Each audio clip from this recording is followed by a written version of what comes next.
બનાસકાંઠામાં આંગણવાડીની મહિલાઓએ ધરણા કર્યા છે। પાલનપુર ખાતે આંગણવાડીની મહિલાઓએ ધરણા કર્યા છે। જિલ્લા પંચાયતની બહાર 100 થી વધુ મહિલાઓએ ધરણા કર્યા।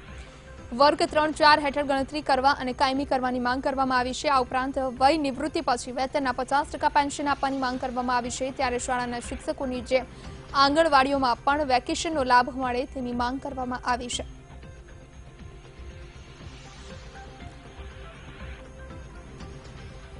બનાસકાંઠામાં આંગણવાડીની બહેનો દ્વારા વિરોધ કરવામાં આવ્યો। અનેક પ્રકારની તેમની માંગણી છે।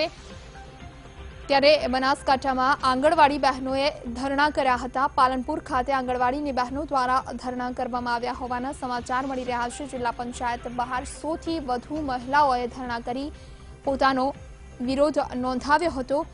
વર્ગ 3 અને 4 અંતર્ગત ગણતરી કરવાની આ મહિલાઓએ માંગ કરી હતી। નિવૃત્તિ પછી વેતનના 50% પેન્શન આપવામાં આવે તો આંગણવાડીઓમાં પણ શાળાના શિક્ષકોની જેમ વેકેશનનો લાભ આપવામાં આવે। આ પ્રકારની અનેક માંગ સાથે બનાસકાંઠામાં આંગણવાડીની મહિલાઓ દ્વારા ધરણા કરવામાં આવ્યા। 100 જેટલી મહિલાઓ ઉપસ્થિત રહી હતી। જિલ્લા પંચાયત બહાર તેમણે ધરણાનો કાર્યક્રમ યોજ્યો હતો।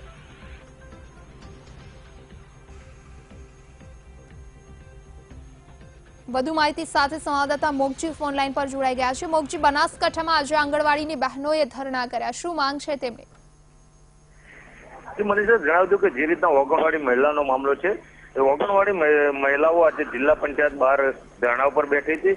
100 થી વધારે મહિલાઓ જે જિલ્લા પંચાયત બહાર ઉપર ધરણા ઉપર બેઠી હતી તેમની માંગ એવી હતી કે કાયમી કામદારો ગણવા, સરકારમાં વર્ગ 3-4 તેમની ગણતરી કરવી, આઈસીડીસી સિવાયની કામગીરી બંધ કરવી, વય નિવૃત્તિ પછી વેતનમાં 50% પેન્શન આવે જેવી વિવિધ માંગણીઓને લઈને આજે 100 થી વધારે બહેનોએ જિલ્લા પંચાયત બહાર ધરણા યોજી સરકાર વિરુદ્ધમાં આ માંગણીઓને લઈને આવેદનપત્ર આપ્યું હતું। આભાર મોગજી, આપનો માહિતી આપવા માટે।